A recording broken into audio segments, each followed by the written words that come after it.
Boy, let's talk Mm-hmm. about not necessarily about what just happened, but about what Yeah. is happening. Hold on, let me go in here and get us a car. Oh yeah. Let's Okay. just go for a bit of a You drive. gonna pull it around or something? Yeah, yeah, I'll pull Yeah. out, Yeah. All hang right. out I'll, there. I'll wait for you here out on the sidewalk. How do you feel about muscle cars? A little American steel. Got a bitchin' Camaro. How about a bitchin'? They don't let you use the word Camaro in this game. Really? So, yeah, well, it's a trademark. Oh, because George Carlin? What? Because it's not a dirty word. Oh. They do let you use. Oh, Declasse Sabre Turbo. That's what you were talking about before. Yeah. So I'm in a Declasse Sabre Turbo. Yeah. D-classy means it's class. It's been has less class. Right. Right. Okay, I'm honking at you. Oh, there you are. Oh yeah. Oh yeah. Oh, here you go. All right, hop in. All right. Just gonna. So while you're getting in, tell me what you've been doing for the last 90 minutes. I was watching reruns of I Love Lucy. That's not true. I know that's not true. Although there were times I wished I had been doing that. Yeah, that's true. How do I get in this Oh, car? the F key for Ah. frickin' get in the car. That's the Okay, mnemonic yeah, device there. right. And I notice you take your hat off when you get in the Yeah, car. I'm very polite. That's very declassy. Yes. All right, so let's just sort of drive around L.A. Nothing too crazy. We're not going to be shooting things. Do you know this town? Whoa, shoot a monkey. Yes, I do. I'm not a very good driver. Some of the traffic laws are a little unfamiliar to me, but yeah. So we're just going to head down here around. This is like Beverly Hills. Do they drive on the right on this? In this? They do. They do. Yes, this is America. Yeah. And this being America, I want you to tell me, for serious, what you've been doing for the last 90 minutes. This is something you and I haven't talked a lot about We haven't. because I want to. I feel bad for you in a way, but tell me what you've been doing for the last 90 minutes. I've been sitting out. It's like picture this, Tom Chick. Okay. So you've been living in this house. Let's say house. Maybe you house you grew up in, or house you moved into when you were very young. Mm-hmm. And then all of a sudden, you're minding your own business, and a whole, some people come in, they throw you out of your house, and then set it on fire. So I've been sitting across the street in a little makeshift tent, watching it burn and drinking vodka. And part of why I feel bad for you is you were one of my friends who I consider a principled conservative more than he's a Republican. And I'm assuming what you're talking about is a metaphor for how your party, your political party in the past, has been treating you? Yeah, yeah. I feel like we just saw something on TV that I don't know what that. I I remember watching debates. I watched. I was very young, but I watched Reagan Carter. There Sure. you go again. Yeah, sure. Yeah, and That was Reagan, probably very formative for guys our age, Yeah, sort of it seeing was, that yeah. sort of political discourse, and yeah. yeah. I watched the Bush Dukakis debate. I watched the Dole Bush, Bush Clinton Dole, all of the GWB debates. And all during all of those times, I felt like there was a guy on the screen that I really did. I thought was I thought spoke to me in some way, right? And then I watched this, and I just don't, I'm not really sure what I'm watching, but I don't feel it's really even politics anymore. I feel it's you know what it's like, Tom Chick. What? I feel like there's all this stuff going on. You with your Twilight vampires and your Walking Dead vampires and your Breaking Bad vampires. Oh, you're saying so many bad things right now, but go ahead. and all of your all these newfangled pop culture things that you have with Snooki and whatever not. And I feel kind of left behind. I feel like a lot of that stuff doesn't interest me because it doesn't really speak to me, or it doesn't. I don't feel connected to it in the way that I connect. I feel like some old Jackie Gleason reruns, but no, not really. You're not that old. No, I'm not that old. No. But no, seriously. I feel like that. There's a certain level of connectedness with the culture that I used to have, and I don't have it now. And I feel that part of it. I've always been a big political junkie. I always considered myself to be very very well informed. I was a high information person. I did subscribe to the National Review for most of my adult life, but also I subscribed to New Republic. I read Slate, and I was just very interested in sort of the intellectual discourse and back and forth of politics. And I don't feel that that really exists anymore, sadly. Now, do, do you have a sense of accountability? Why is that the case, Garrick? Like, why do you think that happened? Do you have a sense for that? I feel like, and maybe it's just, maybe I've changed, and I feel like there's a certain, when you're young, why is branding so important for young people? Because they're establishing a sense of identity, right? I mean, I remember when I was in college, there was this guy, his name was Aaron, and he was my roommate of one of my good friends as a freshman in college, and he had all of this sort of bed linens and rugs and pillows and blankets. They were all Coca-Cola branded. He was like the Coca-Cola guy. Now, he just really was into Coca-Cola, and I don't think he really liked Coca-Cola that much, or I mean he did, but that was something he could associate with, right? And everybody would remember like, oh, Aaron's the guy who likes Coca-Cola, so he sort of established this identity for himself. And I feel like that there's some level of team sports that's involved in politics. Which of course it's natural, but I think that I've lost some of that team sports element. I'm not really, I'm not vested in identity as a Republican. I mean, I know who I am. I'm not really. That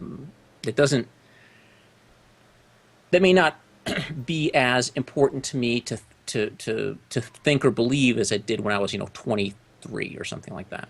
And I feel like a lot of the stuff that I'm reading and listening to and watching is very much a team sports thing. That it's the way that I thought that certain elements of the conservative media I thought have sort of sold out to the it's just like the college football cheerleading type thing, treating something that I think is a lot more important just basically as a sort of a spectator sport that you need to win fans and support your side regardless of whatever kind of nonsense goes on. Well, I want to throw another word at you because you're using something that a term to describe it that's fairly innocuous that lots of people understand, but I don't think it's innocuous, and I think the appropriate word is tribalism. Tribalism to the detriment of, I honestly believe, the country's well-being, and that's the worst form of tribalism. And the United States has historically been really good at accommodating it and handling it, sort of subsuming it.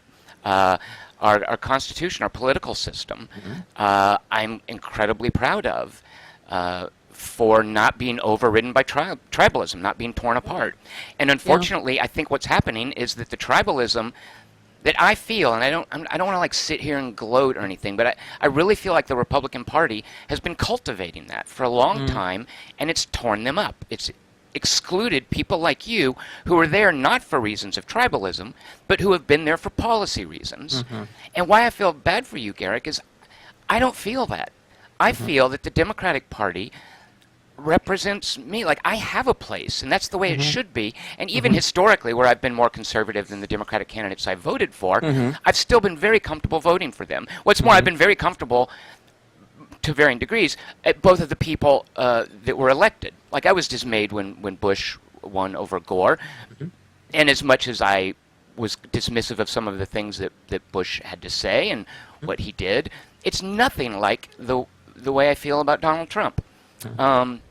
This is substantially different, and all this is sort of the long and the short of saying I think your party's destroyed itself. Well, and, I gotta take a big issue with what you said, because I really don't think that that's true. I think that there is a huge amount of tribal. I think that the left is actually much more has a very strong element of tribalism, and I think it's actually. And I don't want to really get into this. This is a discussion that I think could easily veer off, because I think we had decided we were going to talk about Trump, but I think that the sort of identity politics that the left has sort of used to sort of define itself in recent years is the essence of tribalism, right? That there are these groups of you're not an American, you're some kind of hyphenated American, and I think that that's very tribal, and I think that that's that some of the and I don't want to again get into too much of the back and forth of politics, because it's not really what I wanted to talk to you about, and not what you had asked about, but I really do feel like some of this is a response to this idea that I was not born in this country, but when I came here, there was sort of an implicit deal that you came to the country and you assimilated, right? And so you had to say, okay, I have this, whatever background, and I'm, proud of it, et cetera, et cetera. But foremost, I'm an American. And I think that there's been a lot of, I think that that has been de-emphasized, or that's even treated as tribalism, when I think it's sort of a founding element of the idea of having a country in the first place. And yeah, and I'm, by the way, not at all trying to exonerate the fact that the Democratic Party plays politics as well. But I honestly do believe, though, that the Trump does not surprise me. Trump is from is the far end of a continuum that began and actually predates the Tea Party. I think this has been a trend, and I am dismayed to see that he has as much support as he does, but I'm not surprised at it. And I furthermore don't think there's any risk of him winning, by the way. I mean, I think it's there are a lot of nightmare scenarios where he might take office and be an ineffectual president, and it might even be some sort of, I don't know, constitutional crisis, certainly a test of the articles of the Constitution that specify the branches of government, but I don't think he's going to win. I think, the media plays up politics as a popularity contest, 48%. Which it is, unfortunately. I disagree, Garrick, and you and I think the presidential election is a strategy game. Okay. And I think Clinton is winning that strategy game. I think, now things could change. We still have several weeks to go. But if you look at it as a popularity contest, yeah, it's close. If you look at it as the strategy game that I think that it is, I'm not that worried about how things are going to turn out. I think part of the reason, and I think this ties into our fundamental agreement about the Republican candidate, is that I'm not sure that Donald Trump is playing the game to win. Sure. I think that I experience him as someone who is very much interested in. I mean, to just refer to the debate that I unfortunately somehow sat through. He's very interested in himself. He just continually refers to himself. I mean, if people have talked about him, having some narcissistic personality disorder, I don't feel that you can diagnose someone with a psychiatric condition without having a psychiatric interview. But I don't like the way that he's focused on himself, and I the thing that I believe is that he's not so much interested in the winning as the attention. And I think one of the things that's kind of telling about him is how little money he spent in terms of advertising, right. And just building a ground game. Yeah. He has no infrastructure. I mean, who knows? I'm not a political insider. Maybe he has all this stuff. All I can tell you is what I read in various media. But I mean, even on the conservative and liberal side, there seems to be some agreement that he's very much underspending, and he's very much not building the kind of nuts and bolts organization that you need to win a campaign. Right. And I'm not surprised, because I don't think that he thinks that it's worth it. I think that he sees this as a huge publicity campaign rather than a political campaign, and that really saddens me, because I think no matter what you think of George W. Bush, and by the way, I was fascinated to read recently. There was some stuff in the New York Times about how Bush has forged this very strong sort of personal bond with the Obamas as he's been an ex-president. I think that those people, we can agree and disagree about the effectiveness of various presidents, but I don't see anybody that we voted for in the past, nor whichever side you voted for. I don't see that anybody that we voted for in the past, however long I've been alive, and I voted for in every presidential election and off-term election since I was a year too young to vote for Ronald Reagan in his re-election. So my first election was Herbert Walker Bush.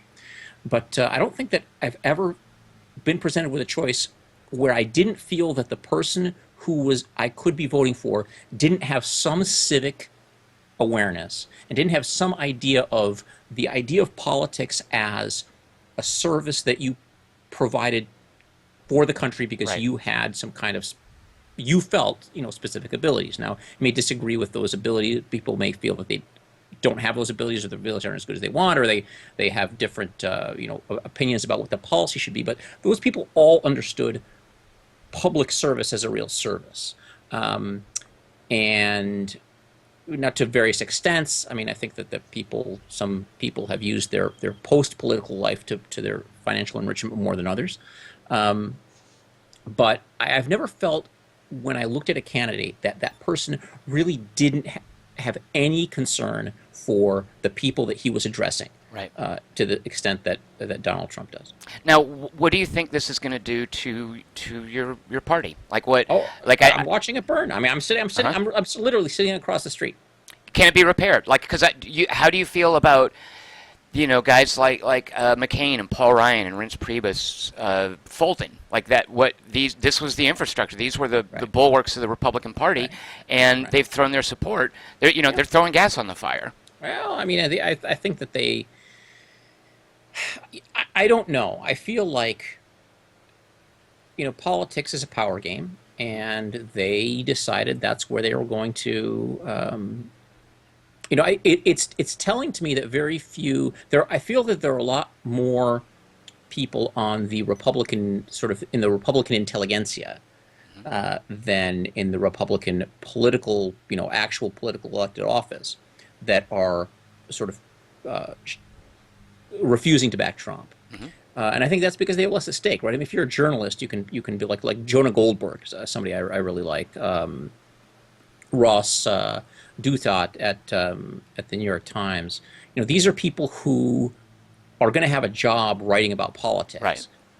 But if you're in a political structure where you sort of very vocally and visibly don't back your side's candidate, I mean, you're really limiting your political options, and I think it just shows you that ultimately it's all about power, which I didn't really suspect wasn't the case. I mean, and certainly, don't tell me that FDR wasn't about the power of the Democratic Party and everybody else, but I think there's something essential that's lacking in somebody like Trump that I just feel there's just no. I mean, if he felt, and which is what I think actually is why he's made so many misstatements, because I feel like to some extent, this is not my idea. I want to credit. I read this, and I honestly can't remember who it was, but I feel like a lot of the things that he says, because he changes positions so much, the idea that he's made statements against people like David Duke. I think David Duke specifically in the past, saying he was a racist, and now he's not willing to criticize him. I think he makes these misstatements because he's simply speaking to what I think he feels his political base is, because the goal is simply to address them and not to propagate any ideas. Right. Yeah. It's very very. It's very much just raw populism, I think. Sure. Yeah. Now, I don't know how comfortable you are discussing this. I live in California. My vote doesn't matter. California's very, very blue. My vote in the presidential election, that is. You live in North Carolina. Right. Your vote matters a lot. What would you say if someone says, Garrick, how are you going to vote in this election? What does that mean? Your dismay about Trump. I presume you're somewhat dismayed as well about certain policies that Hillary Clinton is espousing. Many of them, yeah. What will you do on November 8th? Can we ask that? Do you feel comfortable saying If it comes down to if people come to my house and say that the vote is tied and you need to come out and cast the deciding vote, then I'll have to give it a real thought. I honestly haven't. I discussed this with my wife. I'm really not sure what to do. I honestly don't. As far as even voting, like I know you're not going to vote for Trump. Like you wouldn't go that. Like, is that off the table? Yeah, I don't know what to do. I mean, maybe Gary Johnson. Okay. Maybe Boris Johnson. You'd have to become a UK citizen there. I don't know that they're going to let you do that. All right. Well, how did you do you care about the rest of the debates? Do you plan on following it? Are you disgusted with it? No, I think one was enough for me. Okay. One was enough for me, and we can talk about this a little bit. I mean, how did you experience that debate? Oh, I just.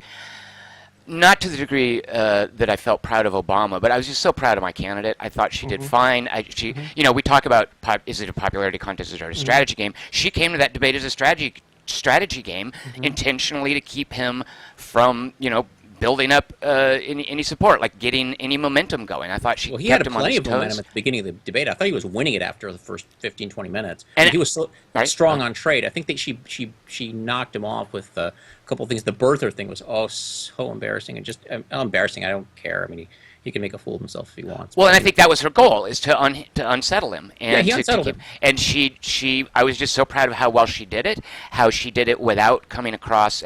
And this is such a unique pitfall for women, not coming across as bitchy. Oh, I don't think she was bitchy. I think she was incredibly flat. I didn't find her really compelling at all. Yeah, 'cause I don't.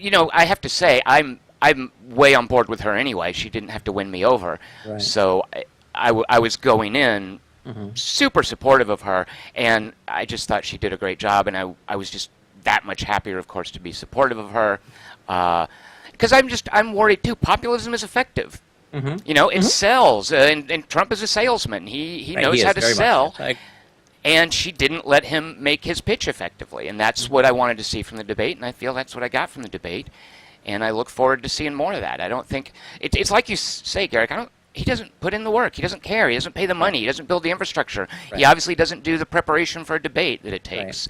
And I'm enjoying seeing him knocked around. And as much as it pains me, I am not enjoying, but I do feel there's a sense of justice for this happening to the Republican Party. As someone who was once a principled conservative as well, all the values that I have been shifted over to the Democratic Party. I am as hawkish as the next guy, and it's disgraceful to me to see how the Republicans treat foreign policy and are kind of embracing isolationism and xenophobia these days.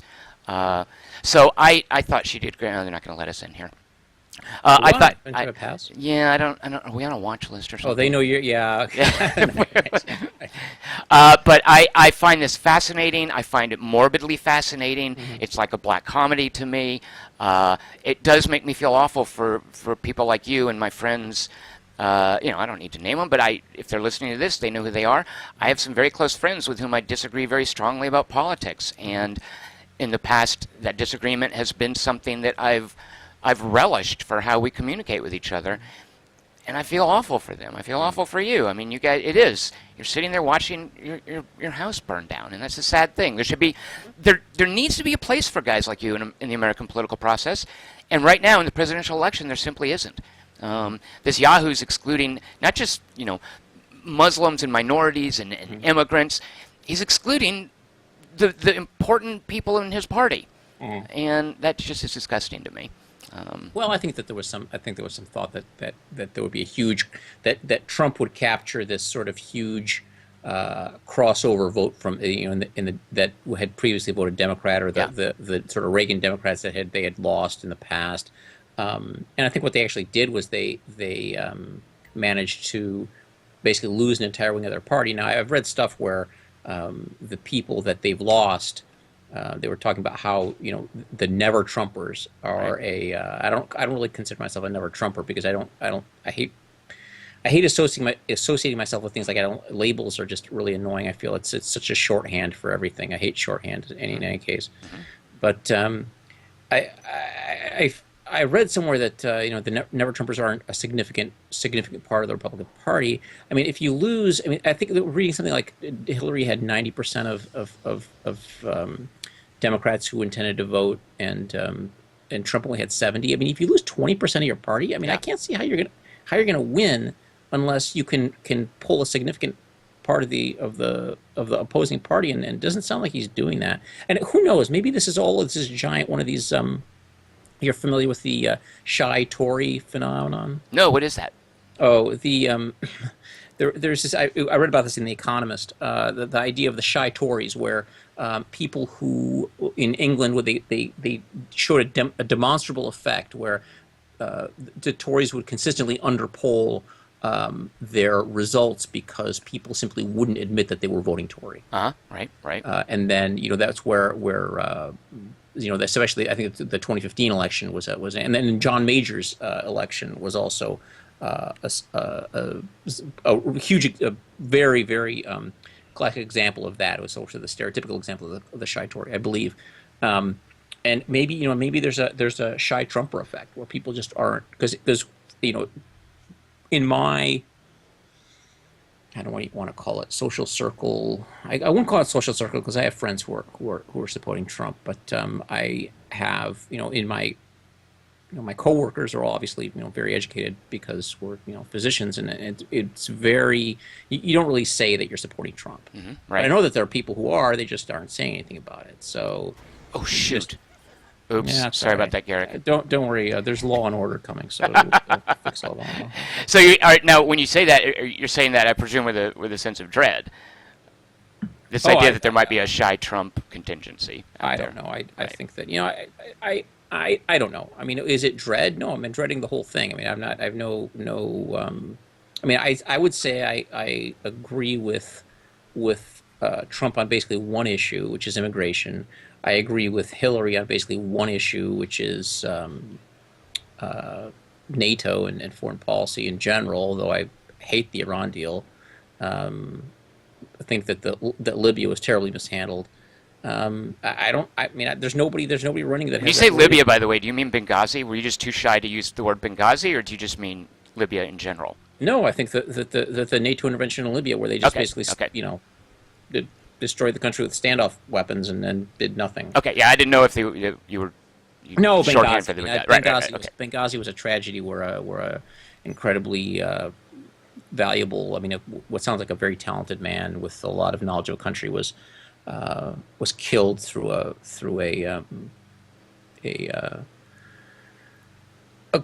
a concordance or a sort of confluence of factors. I don't Right. think that she killed him. I thought that the dissembling after the event was shameful, but that's not what killed him.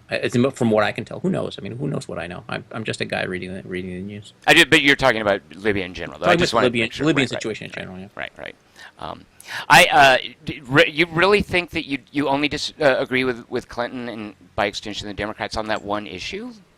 No, I agree with the Clintons on Right. Right. But you're saying that's the only issue. I don't have a lot is of. I mean, NATO I'm not for raising taxes. I'm not for women's reproductive rights, like gun control? Well, I know not health care. I'm not for. I think that my position on a lot of those things is somewhere in between those two parties. Okay. I mean, I would be. I think I would qualify as a Gerald Ford Republican. Okay. That to me means you would trip and fall and protest that you didn't know there would be math in the debates. But I play a lot of golf. Well, Garrick, I'm glad to get to talk to you about this. We talk about a lot of other cultural things, and I know this is something that we both care deeply about. I think it's really cool of you to come here and share this with a bunch of strangers, basically. And like I said, part of me is glad at what's happening. I feel that it's been coming and that it's in a way deserved, but I hate what it does to guys like you. Oh, I just want to say one thing. I do believe there is communist domination of Eastern Europe. But still, wow, man, those guys. Yeah. All right, well, Garrick, let's talk about something a little lighter next week. Sure. But you Yeah, know what? let's do that. I like where we are. I like this. Here it is. It's dawn now. We drove all night talking about Donald Trump. About politics. Yeah, Yeah. we should pull into like a diner or at least get in an out burger. I think there's got to be one up here somewhere. We'll look for one. But All right, let's let's look for one. and let's come back here next week. Sounds good. I like this place. Maybe and hang people out. who are listening can come back here as well. Exactly. Yeah. Come to not what is this area called? San Antonio. It's Texas. You just want to go someplace red. Yeah, that's true. We're We in have a- a red car. We do have a red car and a blue city, so that's our compromise right there, Garrick. Exactly. Yeah.